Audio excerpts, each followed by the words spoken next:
You're listening to an Airwave Media Podcast.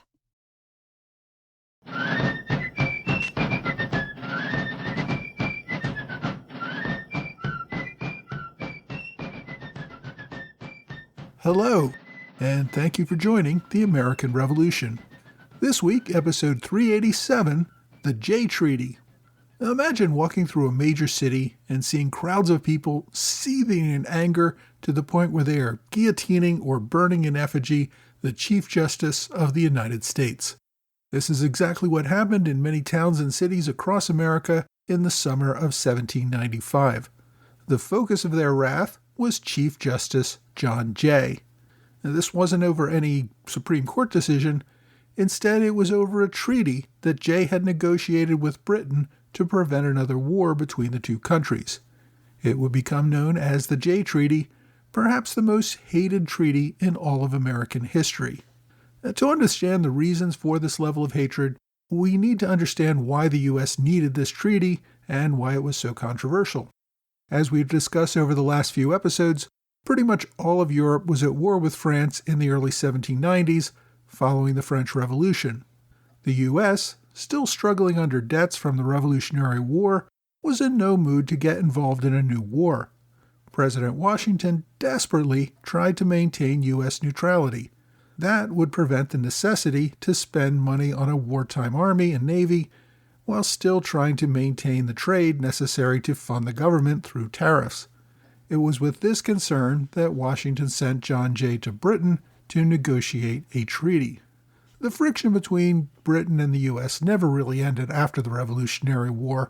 Many people in Britain thought that the 1783 peace treaty was really just a temporary measure so that they could stop the fighting in America and focus on the war with France and Spain. Over time, these British leaders believed that the former colonies would find themselves in trouble without a large power to protect them, and that they would eventually want to return to the British Empire. As a result, these advocates wanted to keep the new United States in as miserable a condition as possible until they made that decision to return. The British had never given up their outposts in the Northwest Territory. These outposts continued to supply the Native American population with guns and encouraged them to resist encroachment from the American settlers. Britain had also barred American ships from trading with the British West Indies, thus crippling American trade. When Britain went to war with France, it pushed things even further. In June of 1793, the British government ordered its navy to seize any neutral ships carrying food to sell to France. In November, Britain expanded its orders to seize neutral ships that were trading with the French colonies as well. These colonies had become major U.S. trading partners. As a result, the British seized hundreds of ships in early 1794. On the ships it captured, it also continued to impress American sailors into British service. British aggression was not limited to the high seas. It also increased hostilities on the frontier. In early 1794, Canada's governor, Guy Carleton, now called Lord Dorchester, told a delegation of Indians that he expected a new war to break out between the U.S. and Britain.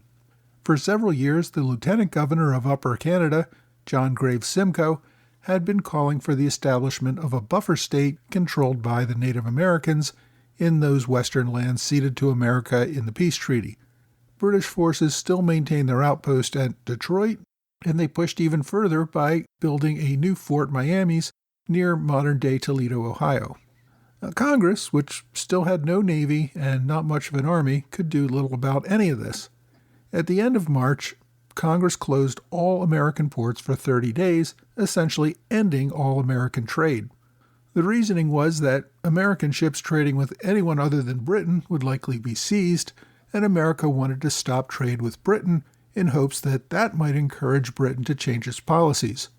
Over the following weeks, the Democratic Republicans in Congress, led by James Madison, pushed for a sequestration of debts to Britain. Essentially, if an American business owed money to anyone in Britain, they would have to give that money to the U.S. government instead so that it could be used to pay for the damages inflicted by the British. The Federalists managed to kill this proposal. America's ambassador to Britain, Thomas Pinckney, had no real diplomatic experience before he got there. The South Carolinian had served as a Continental officer during the war. He was elected governor after the war and led South Carolina through ratification of the U.S. Constitution. He had been in London for a little over a year when things really began to heat up. As ambassador, he protested Britain's growing presence in U.S. frontier territories, the seizure of neutral U.S. merchant ships, and the impressment of U.S. sailors. Britain's foreign minister, Lord Grenville, seemed unconcerned by these protests. He pushed back, arguing that the U.S. had failed to live up to the peace treaty and had still not allowed the collection of British debts in America. Britain had no real need to be concerned since the U.S. had no military to back up its protests with any sort of force. Pinckney's reports back to America made clear that Britain had no intention of changing its policies and that British officials were unconcerned that the U.S. might declare war on Britain. President Washington knew that diplomacy was his only option. War with Britain would be a disaster. He needed to send someone to London who could negotiate some way out of this. The problem was that the U.S. did not have much of a diplomatic corps. Benjamin Franklin was of course dead by this time. John Adams had spent years at the court of St. James, but he was already vice president. And despite his experience, Washington did not really trust Adams as a good negotiator. He floated the idea to several people who argued that Adams would be a bad choice. Washington also considered sending Thomas Jefferson, who had resigned as Secretary of State at the end of 1793, but advisors counseled against Jefferson's appointment as well. He was too pro-French and did not seem politically aligned with the president's goals. There were similar criticisms made about appointing James Madison. The U.S. ambassador to France at this time, Gouverneur Morris, had already traveled to London for negotiations. The British essentially dismissed him as too combative and too pro-French. The choice had to be someone who would be at least a little more aligned with British interests. Washington did consider giving the job to Alexander Hamilton. Although Hamilton had no real diplomatic experience, he seemed capable and was strongly aligned with the faction that wanted a better relationship with Britain. By this time, however, Hamilton had become a political lightning rod. His appointment would have invited strong Republican opposition. Washington wanted a Federalist, but not someone that controversial. He eventually turned to John Jay. Jay, of course, had been part of the team that negotiated the final peace treaty with Britain. He'd spent years in Europe and then as Secretary for Foreign Affairs for the Confederation Congress. Jay would also be acceptable to Britain. In 1786, Jay had written a report for the Confederation Congress justifying Britain's occupation of frontier posts because the U.S. had refused to allow British recovery of debts against American merchants in U.S. courts.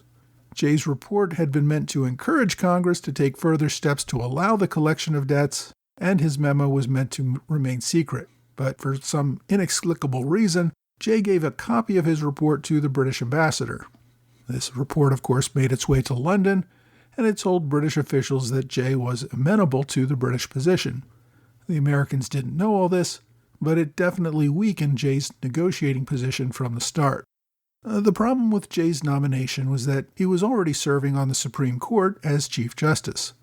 After Washington nominated Jay, a number of senators objected that it was unconstitutional for someone to hold two government jobs, but despite these objections, the Senate approved the appointment. John Jay sailed for London on May 12, 1794. The transatlantic trip was a relatively fast one. Jay arrived in London on June 15th. The British received him with the respect that was due to a diplomat. He met with Foreign Minister Lord Grenville a few days after his arrival, and he also received a formal introduction to King George III a few weeks later. Things seemed to get off to a pretty good start. Both parties agreed to end the aggressive measures in the Northwest Territory, and that both sides would maintain the status quo during negotiations. The negotiations continued through July and into August. Jay completed his first proposed treaty on August 6th.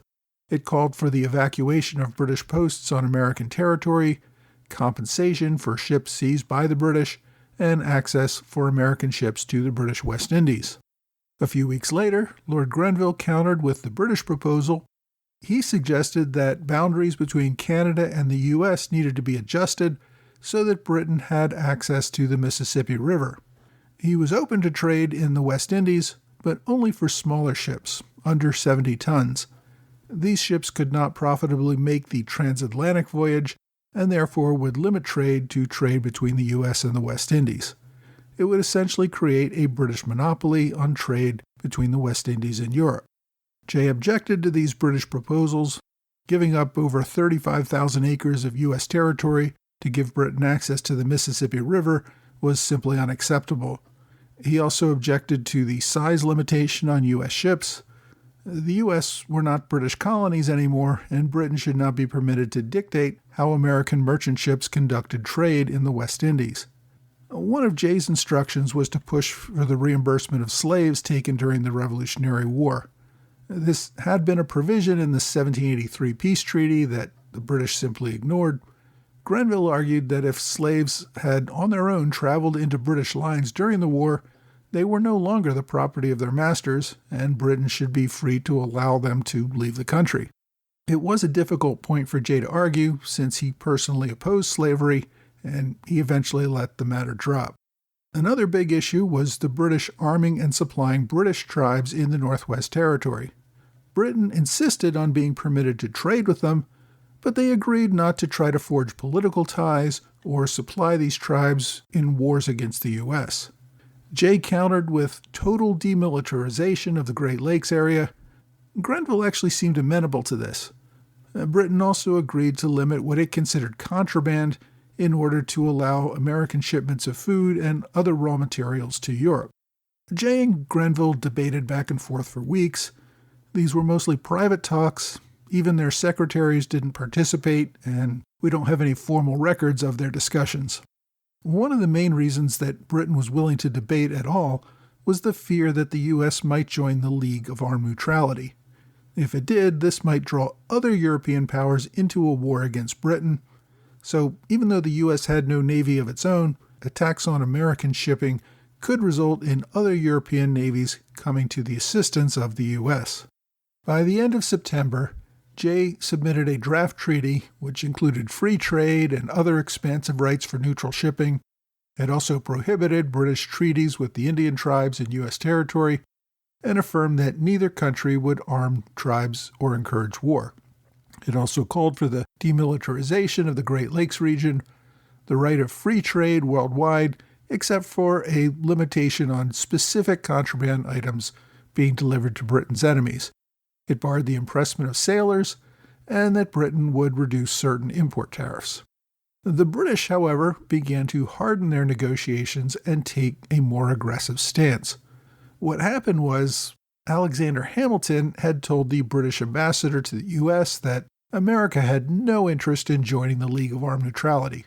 The administration wanted to stay out of European entanglements. The ambassador, of course, relayed this information to London. This information reached Grenville on September 30th, the same day that Jay submitted his draft treaty. Grenville realized that the strongest card that the U.S. had to play against Britain in the negotiations was a bluff. Therefore, Britain could pretty much dictate whatever terms it wanted, and the U.S. could do little about it. Britain still saw some value in completing a treaty, on its own terms of course, but it began to reject many of the tentative agreements that the parties had already reached. Grenville rejected the idea that Britain could not make agreements, treaties, or alliances with the Indian tribes in the Northwest Territory. He called for the removal of provisions that Britain would try to restrain their Indians from conducting war against the U.S. He dropped the idea of disarmament around the Great Lakes, or even giving a firm commitment to withdraw British posts from U.S. territory. Britain demanded the authority to search any ship on the open seas for anything that it considered to be contraband, and it wanted the definition of contraband to be just about anything headed for Europe other than food. Jay had to make continued concessions to get anywhere. Finally, by November, the two parties worked out a final agreement. The British finally agreed to remove their military garrisons from U.S. territory, but only after June 1, 1796, which was a year and a half after the treaty. Both countries agreed to appoint a 3-member commission to resolve boundary disputes. Anyone would be permitted to cross the U.S.-Canadian border for issues of trade. Britain and the U.S. agreed that either of them could use the Mississippi River, although since Spain controlled most of that river, it was unclear exactly what this agreement would mean. A commission would be set up in the U.S. to adjudicate claims from British merchants who were still trying to collect debts before the Revolution. Another commission would be set up in London to adjudicate the seizures of U.S. merchant ships. The U.S. also agreed to compensate British merchant ships for seizures that ended up in U.S. ports during the Citizen Genet controversy. Trade with the British West Indies was limited to the smaller ships of 70 tons or less. Addressing the Republicans' threat to sequester or confiscate private British funds, this treaty explicitly prohibited it, even if the two countries went to war. Britain would still be free to seize ships at sea, but if Britain captured food cargo, it would at least agree to reimburse its owners for the value. Overall, this really didn't resolve any of American complaints, but Jay thought that it would at least prevent open war with Britain. He and Lord Grenville both signed the treaty on November 19, 1794. The next step, of course, would be getting the treaty back to America for presidential approval and Senate ratification. Even getting the treaties across the ocean proved difficult. They sent 3 copies of the treaty. The French ships managed to stop all 3 of them. 2 of the ships dumped the treaties overboard to prevent capture by the enemy. The 3rd copy did make it. The person carrying the treaty decided to hide it when the French searched his ship rather than throwing it overboard, but it took him 3.5 months to get the treaty to America. He arrived in Philadelphia on March 7, 1795, 4 days after Congress had ended its session and gone home. Now, Americans got word of a treaty more than a month before the actual treaty arrived. In late January, Benjamin Franklin Bache published news that the treaty had been signed in London, but no one knew the details. Rumors swirled. Republicans feared the worst. President Washington did not help quell these concerns when, after he received the treaty, he opted to keep all of the terms a secret. Jay personally had a difficult voyage back to America. His 6 weeks at sea traveled through constant storms, including 32 consecutive days of rain. He finally reached New York at the end of May. The treaty terms were still a secret to almost everyone, and Jay wasn't revealing anything either. One big surprise for Jay was that he had been elected governor of New York during his absence. Recall that Jay had run against Governor Clinton 3 years earlier. He had won the popular vote, but Clinton managed to win the election by having the ballots of 3 counties invalidated. In 1795, Clinton announced that he would not seek another term. Voters, many of whom were still outraged by that stolen election, swept Jay into office without him even knowing anything about it. Upon learning the news, Jay resigned his office as Chief Justice and was sworn in as governor. Meanwhile, all Americans, except for President Washington and a few close advisors, remained in the dark about the terms of the Jay Treaty. Washington called the Senate back into special session to debate and approve the treaty. While the senators were able to read the treaty, they adopted a gag order forbidding all senators from revealing the contents of the treaty to anyone outside the Senate. Inevitably, though, senators began leaking some information, which only fueled greater public concerns. The Federalist majority managed to block all Republican efforts to make changes to the treaty. The treaty, of course, required a 2/3 vote of the Senate. In the end, the Senate could not go along with Article 12. That's the one that limited the sizes of ships that could trade with the British West Indies, and also prohibited the export of products that were mainly produced in the West Indies. These included sugar, coffee, cotton, cocoa, and molasses. With that one change, the Senate gave its provisional consent by a vote of 20-10, just passing the necessary 2/3 approval on June 24, 1795. Now, even after passage, the Senate maintained its gag order. By this time, though, leaks and rumors were all through the public press.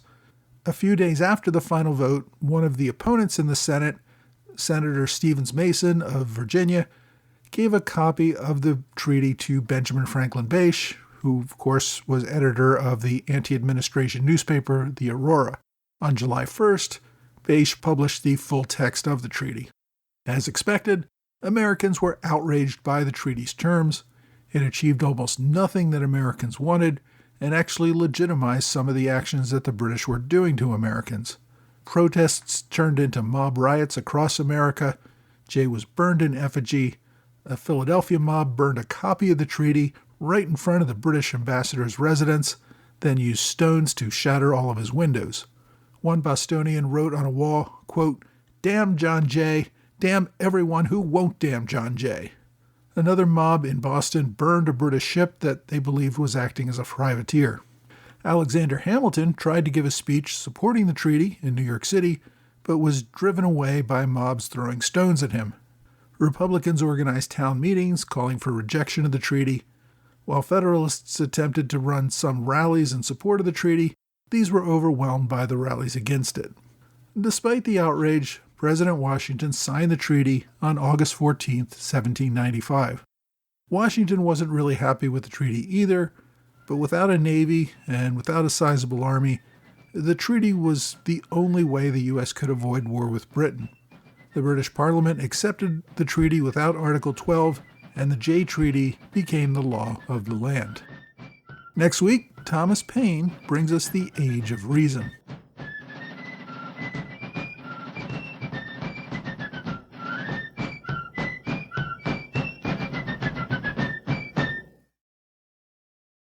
Hey, thanks for joining the American Revolution Podcast After Show, part of the Airwave Media Network. Thanks to my Patreon supporters in the Alexander Hamilton Club, George Davis and Gordon Kemp. Thanks to Robert Morris Circle supporters, Chasen Harrison and Ron Thorson. And welcome to Robert Wilgus, who recently joined as a standard bearer. I also want to thank Catherine Clark for a generous one-time gift via Venmo. This past week, we held our monthly roundtable. It was a great discussion with several officials from various historical state parks discussing what the plans were for their 250th celebrations. As we move through this 250th year of independence, there are going to be many more events across the country. I encourage everyone to join in the celebrations wherever you can. Next month, our roundtable speaker will be Richard Vague, who wrote a book called The Banker Who Made America about Thomas Willing. Mr. Vague also bought some commercial time on this podcast, so you may have heard me talk about him before. I just wanted to add to this an unsolicited recommendation for the book and mention that it would be great if we had some folks who had read the book before he appears at our June roundtable. That way you can discuss the topic of his book with the author. Because he's an advertiser, you can get a discount if you buy the book at bookshop.org and using the coupon code ARP15. I'll include a link and a reminder in the show notes so that you can get the book and the discount. Also a reminder that if you want to participate in Zoom and future roundtables, be sure to sign up for my mailing list on MailChimp. Links to that are also in the show notes. This week we discussed the Jay Treaty, which was hugely unpopular among Americans. I've only covered the events of 1794 and 1795 in this week's episode, up to the point where the treaty was signed and became law. But this controversy actually had a whole new chapter in 1796. Now remember, treaties are approved by the Senate. The House of Representatives have no say in a treaty. Yet, this treaty would require funding in order to comply with its terms, and the House very much had a say over funding. Members used that power to demand that Washington turn over all instructions and documents related to Jay's mission to London. Washington refused to do this, citing executive privilege. Washington had used executive privilege before, when he was withholding information about St. Clair's expedition against the Indians. He believed that the president could not operate if Congress could scrutinize the process later. People had to be able to feel free to discuss candidly their policies and opinions when talking to the president. Congress had to authorize funding for the treaty and refused to do so. Washington essentially made the issue a national one by telling people that they had to trust him to do the right thing and accept the fact that he had signed the treaty. Now, based on Washington's popularity, the funding bill had a fighting chance. Supporters of the bill focused on the fact that even if this treaty was dishonorable, it prevented war and one that they simply could not fight. Representative Fisher Ames delivered a famous tomahawk speech, essentially saying that there would be a massive frontier war with the Indians, backed by Britain, and that the U.S. would lose this war if the treaty failed. The other big argument was that no treaty meant no foreign trade, which would have killed New England's economy. It also would have killed funding for the federal government, which survived on import tariffs. It meant a default on loans and a national disaster. The funding bill remained highly controversial. The Committee of the Whole in the House of Representatives ended up voting a tie, 49-49, over the funding. The tie was broken by the chairman, Friedrich Muhlenberg. Later, Muhlenberg's brother would stab him for taking that vote. Muhlenberg survived the attack, and the House eventually voted 51-48 to pass the final authorization bill. This fight, however, only increased the divide between Federalists who supported the treaty and Democratic Republicans who did not. Many historians point to this fight as the final break between George Washington and James Madison. The fight also solidified party line voting in Congress and forced both sides to develop more political organizations to elect representatives across the country. It also solidified the precedent of executive privilege, something that remains an issue today. Despite the unpopularity of this treaty, Jay would be re-elected governor of New York 3 years later. He would also receive a few electoral votes for president in the elections of 1796 and 1800. President Adams also renominated him to join the Supreme Court again, and the Senate confirmed Adams's appointment. Despite getting a new job on the Supreme Court, Jay declined the appointment, and after Jay's rejection, Adams nominated John Marshall instead. The treaty did give the U.S. about a decade of peace and allowed foreign trade to greatly expand over this time. It also created a much greater division between the U.S. and France. Revolutionary France saw this as the U.S. essentially siding with Britain, and this fact nearly led to a war between the U.S. and France. We'll get into that in a future episode. Many of the issues that the Jay Treaty failed to resolve remained a thorn in relations between the U.S. and Britain. These eventually led to the War of 1812. Although the Jay Treaty understandably infuriated Americans, it did serve its purpose. It kept the U.S. out of another war for more than a decade and allowed that valuable time for U.S. trade to grow and build an economy that could afford to fight the next war in 1812. My book recommendation this week is The Jay Treaty Debate by Todd Estes. This book focuses on this week's topic pretty concisely. The book is a little over 200 pages, not counting notes and index. The writing is a little dry. I guess that this was written for use in college classes. The author is a history professor at Oakland University, and it was first published in 2006. There's also a borrow-only copy of the book on archive.org. So, if you want a deeper understanding of the debates and politics surrounding the Jay Treaty, get The Jay Treaty Debate by Todd Estes. If you want to read more but don't want to buy the book, my online recommendation is a PhD thesis entitled Further Concessions Cannot Be Attained, The Jay Grenville Treaty and the Politics of Anglo-American Relations, 1789 to 1807, by Samuel D. Nagus. This is from Texas Christian University. It's pretty in-depth as a PhD thesis. It's over 250 pages long and is divided into chapters, but it gets into great detail and is available for download as a PDF. As always, I've included links on my blog and in the show notes. My question this week asks, in a recent episode, you mentioned that armed slaves helped defend the home of their master against attackers. Wasn't it illegal for slaves to be armed for any reason? Well, this is a reference to my description of the attack on John Neville's plantation, Bower Hill, during the main combat that took place during the Whiskey Rebellion. Neville, who was originally from Virginia and who settled his plantation when it was unclear whether his land would be in Virginia or Pennsylvania, was probably the largest slave owner in Pennsylvania at the time.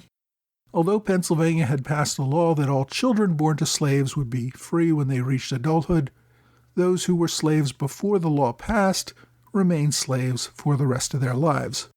There are many historical instances of slaves defending the property of their masters, although doing so armed with muskets is a little more unusual. Pennsylvania's law at the time barred slaves from keeping or bearing arms without their master's permission.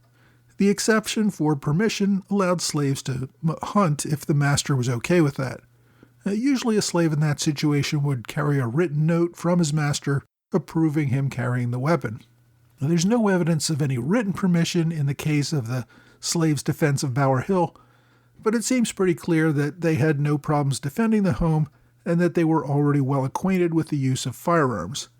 In any event, no one really questioned it at the time. The allowance of slaves to carry and use firearms with the permission of the master was pretty common in many slave states in the 18th century. In the 19th century, most of these states passed laws barring slaves from ever possessing or using firearms, even if the master was okay with it. The concern grew that slaves should have no knowledge of how firearms work, lest they be tempted to use them in a slave revolt. So, in many other times and places, actions taken by slaves to use firearms, especially against white people, would have had a very swift and severe punishment, even if the master asked them to participate. But in Pennsylvania, in the 1790s, this action was perfectly acceptable. If you have a question you'd like me to answer, please reach out to me either via email or on X, Facebook, Quora, or Reddit. Well, that's all for this week. I hope you will join me again next week for another American Revolution podcast.